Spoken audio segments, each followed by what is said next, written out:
നാട്ടിൽ ബിസിനസ് ഉണ്ടാക്കാനല്ല, മറ്റെന്തെങ്കിലും ഭൗതികമായ ചിന്തക്ക് വേണ്ടി വളർന്നു വന്നതല്ല. അതിന്റെ അടിസ്ഥാന തത്വം പരിശുദ്ധമായ ദീന് വളർത്തലാണ്. എന്റെ ഈമാനുള്ള മുഅ്മിനീങ്ങളെ, ഇവിടെ പരിശുദ്ധമായ ദീനിനെ വൈകല്യമായി ചിത്രീകരിക്കുമ്പോ, ഇന്നലെ ഒരു നേതാവെന്നറിയപ്പെടുന്നവരാളുടെ മകൾ ഒരു ചാനലിൽ ഇരുന്നുകൊണ്ട് പറയുന്നു, പേരു സുന്നിയാണ്, പക്ഷേ ദീനിനെ കുറിച്ചറിയില്ല. പെണ്ണുങ്ങൾ ജുമുഅ ജമാഅത്തുകൾക്ക് വേണ്ടി, പെണ്ണുങ്ങൾ അന്യ പല പുരുഷന്മാർ ഒരുമിച്ച് കൂടുന്ന ജുമുഅ ജമാഅത്തുകളിൽ ഒരുമിച്ച് കൂടുന്നത് ഫിത്നയെ പേടിക്കുന്ന കാലഘട്ടം ഹറാമാണെന്ന് ഐക്യകണ്ഠേന എല്ലാ മദ്ഹബിന്റെ ഇമാമികൾ പറഞ്ഞിട്ടുണ്ടെങ്കിൽ, ഇന്നത്തെ കാലഘട്ടം ഫിത്നയുടെ കാലഘട്ടമാണെന്ന് പറയുന്നതിൽ സംശയമില്ലല്ലോ. ചെറിയ മക്കൾ മുതൽ വൃദ്ധരായ വയസ്സായവരെ വരെ പീഡിപ്പിക്കപ്പെടുന്ന കാലഘട്ടമാണല്ലോ. ഫിത്നയില്ല എന്ന് പറയപ്പെടാൻ ഒരു വകുപ്പുമില്ലല്ലോ. അന്യ പല പുരുഷന്മാർ ഒരുമിച്ച് കൂടുന്ന ജുമുഅ ജമാഅത്തുകളിൽ ഇസ്ലാം പ്രാധാന്യം നൽകിയിട്ടില്ല.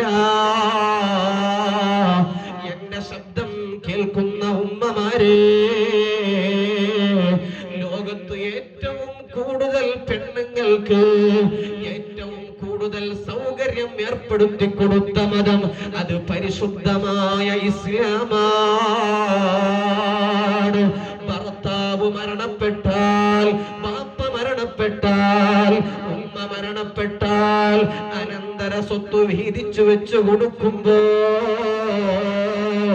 സഹോദരങ്ങളെ നിന്നെ ഞങ്ങൾ കെട്ടിച്ചയച്ചിട്ടുണ്ട്, നിനക്ക് ഒരുപാട് സ്വർണങ്ങൾ നിന്റെ ഭർത്താവിന് ഞങ്ങളുടെ സ്ത്രീധനമായി കൊടുത്തിട്ടുണ്ട് എന്ന് പറഞ്ഞ് മകളുടെ സ്വത്തിന് കൊടുക്കാതിരിക്കാൻ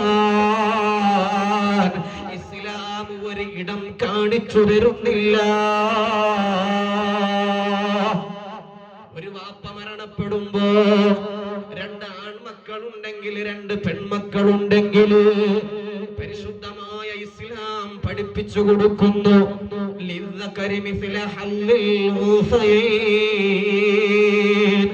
പെണ്ണിന് ഒരു ഓഹരി കൊടുക്കുമ്പോ ആണിന് ഇരട്ടിയാണ്. കാരണം കുടുംബം പോറ്റേണ്ടത് പുരുഷനാണല്ലോ, കുടുംബം നോക്കേണ്ടത് പുരുഷനായതുകൊണ്ട് പുരുഷന് ഇരട്ടിയാണ്. പെണ്ണിന് ഒരു വിഹിതം കൊടുക്കുമ്പോ ആണിന് രണ്ട് വിഹിതം കൊടുക്കണമെന്ന് വളരെ നസ്സായി പരിശുദ്ധമായ ഖുർആൻ പഠിപ്പിക്കുന്നുണ്ടല്ലോ. പെണ്ണ് പള്ളിയിലേക്ക് പോകണമെന്ന് പറയുമ്പോ ബുദ്ധിയുള്ള ചിന്തയുള്ള ഏതൊരാൾക്കും മനസ്സിലാക്കാൻ കഴിയുന്നതാണല്ലോ. അത് പെണ്ണിന് ഈസിയാണോ ബുദ്ധിമുട്ടാണോ? പെണ്ണ് പള്ളിയിലേക്ക് പോകണമെന്ന് പറയുമ്പോ ചെറിയ വലിയ വിദ്യ വെച്ചുകൊണ്ട് മനസ്സിലാക്കുമ്പോൾ തന്നെ ഏതൊരാൾക്കും മനസ്സിലാക്കാൻ പറ്റുന്ന വിഷയമാണല്ലോ. പെണ്ണിന് പള്ളികൾക്ക് പോകാൻ പ്രയാസമുണ്ട്.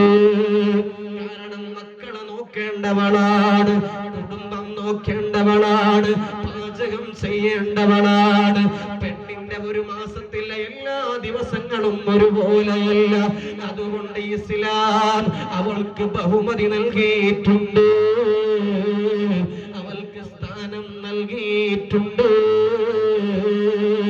അതുകൊണ്ട് എന്റെ സഹോദരി, നിന്റെ വീടിന്റെ അറയുടെ ഉള്ളിലാണ് നിനക്ക് നിസ്കരിക്കൽ ഉത്തമമെന്ന് ലോകത്തോട് പഠിപ്പിച്ചു തന്ന മുഹമ്മദുർ റസൂലുള്ളാഹ് സ്വല്ലല്ലാഹു അലൈഹി വസല്ലം. ആര് പറഞ്ഞാലും പെണ്ണ് പള്ളിയിലേക്ക് പോകുന്നതിന് തടസ്സമില്ല എന്നാര് പറഞ്ഞാലും ലോകത്ത് ഒരു അയിമ്മത്തും പഠിപ്പിക്കാത്ത ചര്യയാണ് ഈ നാടുകളിൽ പുതിയതായി വളർന്നു വരുന്നതെന്ന് നാം പഠിക്കേണ്ടതുണ്ട്. ആ ഭാഗത്തേക്ക് തൽക്കാലം ഞാൻ കടന്നു പോകുന്നില്ല. എന്റെ ഈമാനുള്ള മുഅ്മിനീങ്ങളെ, പരിശുദ്ധമായ ഖുർആൻ പഠിപ്പിക്കുകയാണ്. എന്തിനാണ് നാം ഇവിടെ ഒരുമിച്ച് കൂടിയത്?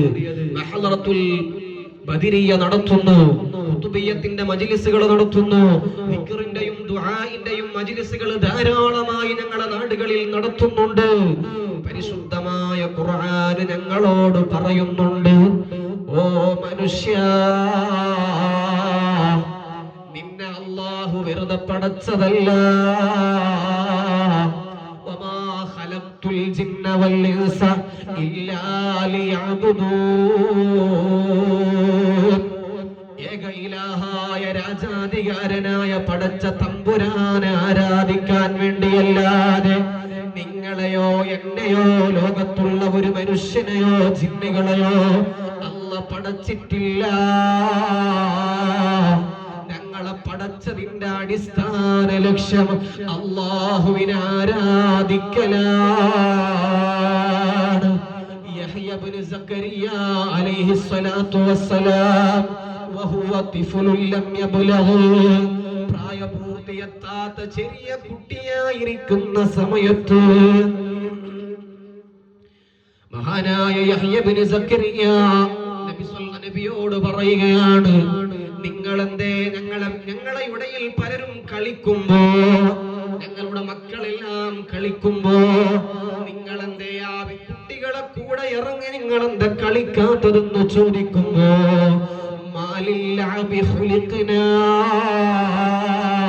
ഇവിടെ കളിക്കാൻ വേണ്ടിയല്ല എന്നെ എന്റെ റബ്ബ് പടച്ചതെന്ന മറുപടി നൽകുന്നുണ്ടെങ്കിൽ എന്റെ ഈമാനുള്ള മുഅ്മിനീങ്ങളെ, ബഹ്ലൂൽ റഹ്മഹുല്ലാഹ് എന്ന് പറയുന്ന വലിയ മഹാനവരുകൾ ഒരു ദിവസം ഇങ്ങനെ നടന്നുകൊണ്ടു പോകുമ്പോ തഫ്സീർ റൂഹുൽ മആനിയിൽ വിശദീകരിക്കുന്നുണ്ട്, ഒരു സ്ഥലത്തിങ്ങനെ കുട്ടികൾ ബസറ പട്ടണത്തിന്റെ പരിസരത്ത് ഒരുപാട് ചെറിയ പിഞ്ചു പൈതലുകൾ കളിച്ചുകൊണ്ടിരിക്കുകയാണ്.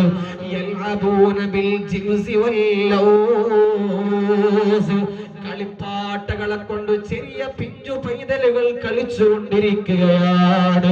ആ വിദ്യാർത്ഥികൾക്കിടയിൽ നിന്ന് ഒരു ചെറിയ വിദ്യാർത്ഥിയെ കാണുന്നുണ്ട്. ആ വിദ്യാർത്ഥി കളിക്കുന്നില്ല, ഒരു മൂലയിൽ നിന്നുകൊണ്ട് കരയുന്നു.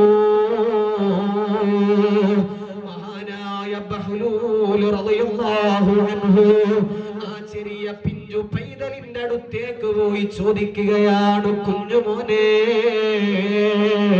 ബാക്കിയുള്ള കുട്ടികളെല്ലാം കളിക്കുമ്പോ നിനക്ക് കളിക്കാൻ താല്പര്യമില്ലേ? കളിപ്പാട്ട ഇല്ലാത്തതിന്റെ പേരിലാണോ മാറി നിൽക്കുന്നത്? കളിക്കുന്ന സാധനമില്ലാത്തത് കൊണ്ടാണോ കരയുന്നത്? ഈമാനുള്ള മുഅ്മിനേ, എന്നെയും നിങ്ങളെയും ചിന്തിപ്പിക്കുന്ന ഒരു വാചകം ആ കുഞ്ഞ് ചോദിക്കുകയാണ്, യാ ഖലീലൽ അഖൽ മാലിൽ അബി ഖുലിഖ്നാ. ഓ ചിന്ത ഹ്രസ്വമായി പോയ ശരീരമേ, എന്നെ പടച്ചത് കളിക്കാൻ വേണ്ടിയാണോ? കളിക്കാൻ വേണ്ടിയാണോ? പിന്നെ ഞാൻ എങ്ങനെയാണ് കളിക്കേണ്ടത് എന്നവിടുന്ന് ചോദിക്കുകയാണ്. മഹാനവറുകൾ ആ പിഞ്ചു കുഞ്ഞിനോട് ചോദിക്കുന്നു, എന്തിനാണ് റബ്ബ് ഞങ്ങളെ പടച്ചത്? ആ ചെറിയ കുട്ടി പറയുകയാണ്, ലിൽ ഇൽമി വൽ ഇബാദ, ഇൽമു പഠിക്കാനാണ്, ഇബാദത്ത് ചെയ്യാനാണ്. ഓ മോനെ, നീ ഇത് എവിടെ നിന്ന് ആർജെടുത്ത ഇൽമാണ്? നിനക്ക് ഈ വിദ്യാഭ്യാസം എവിടെയും നിന്നാണ് ലഭിച്ചത്? അത് അല്ലാഹുവിന്റെ പരിശുദ്ധ ഖുർആനാണ്. അഫഹസിബ്തും അന്നമാ ഖലഖ്നാകും അബസാ, നിങ്ങളെ ഞാൻ വെറുതെ പടച്ചതാണെന്ന് നിങ്ങൾ വിചാരിക്കുന്നുണ്ടോ?